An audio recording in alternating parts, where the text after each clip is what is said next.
Molweni sanibona. Ninjani? Niyaphila? Asibonga bafethu, mfoka Mkhonzo onibingelelayo. Thank you so much. Ngiyabonga kakhulu ngokuthi nibe khona la. Ngiyabonga kuma new subscribers to this channel. Ngithi welcome home. Thank you for being here. Comment section. Ngiyaphithizela, ngiyabonga kakhulu kuhle lokho, ngiyakujabulele ukuthi abantu ba-comment ngendlela abakhomenta ngayo. Mina ngiyabona la ukuthi abantu bayisebenzisa nenamba engiyibhalayo la screening uma benemibuzo ethile noma izinto ezithile abafuna ukuzazi noma ukuyixoxa bangayisebenzisa. Kanjalo nama details lapha phezulu njengoba niwabona kulabo abathi bafisa ukulekelela ngendlela ethile channel ukuthi iye phambili. Ngiyanibonga kakhulu and I appreciate it guys. Thank you so much. Please use these details.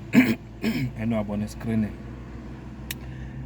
Ake ngiqale nje ngokubongela ezami impofana iKaizer Chiefs. Njengoba ningibona nje namhlanje ngigqoke ijezi lempofana. Kusho kona ukuthi amakhosi ajabulile. It's been a while sengangeni kuma final. So kumele ukuthi sikujabulele sikubonga futhi lokho. Sithembe nokuthi umdlalo wethu neOrlando Pirates final eNedbank nge-10 May uzoba muhle kakhulu. Ake ngibongele nawo amabhakabhaka ngokuthi awinile izolo. Sesiyohlangana ke ku-final nge-10 May. Ngiyabonga kakhulu. Ngithi ake ngenze le video special.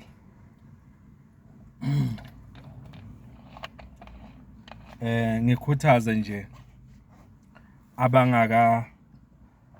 abangakawabona ama video lapho bekwenziwa khona ama lecture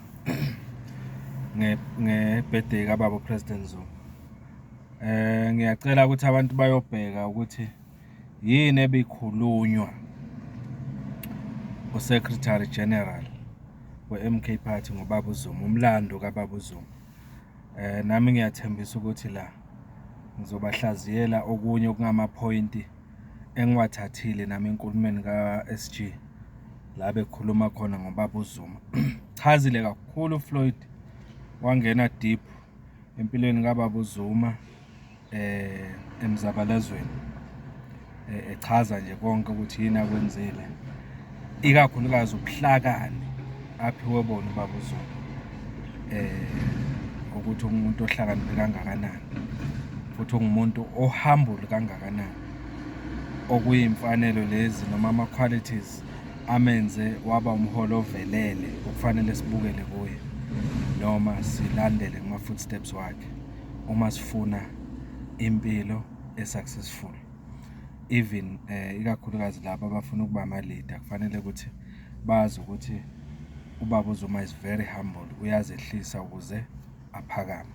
So iloko esisazokubona uma ngabe sengenza lama video ngihlaziya ama point avelile enkulumeni kaSG we-MK Party. Enye ke inkulumo engiye ngayilalela inkulumo kababa uDali Mpofu njengoba beaddressa amangabhosisi ngizothi MK Youth League.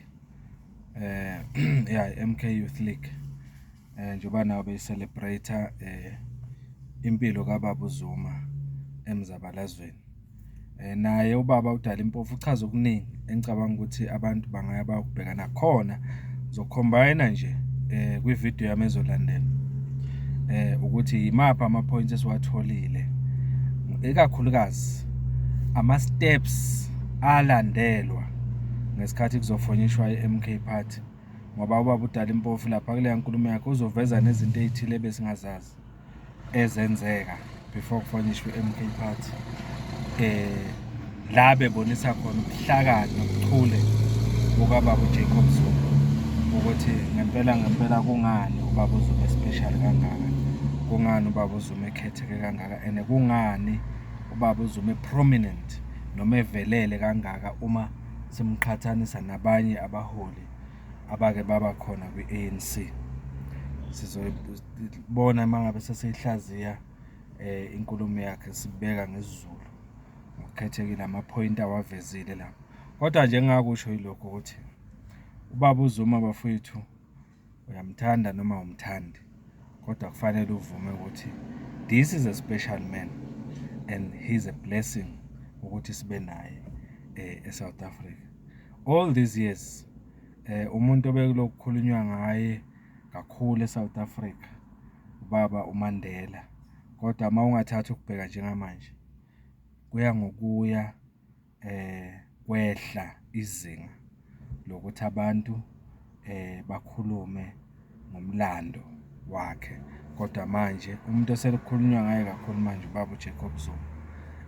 And uyabona ukuthi kona lokho nje kukodwa kuyakutshela ukuthi ipolitiki yaSouth Africa iyashifta kancane kancane, ne-understanding yabantu baSouth Africa ngepolitiki yaSouth Africa iya ngokuyishifta. Kuningi okusha okwenzakalayo eSouth Africa kwipolitiki yaSouth Africa njengamanje.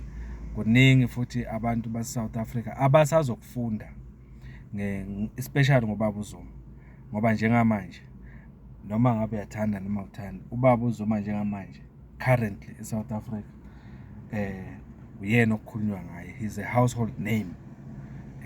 Ubaba uZuma njengamanje is the most talked about politician eSouth Africa. Akuzenzakaleli ke amagalelo akhe nemisebenzi yakhe ayenzile kuze kufike la ukuthi kukhulunywe ngaye ngale ndlela okukhulunywa ngayo.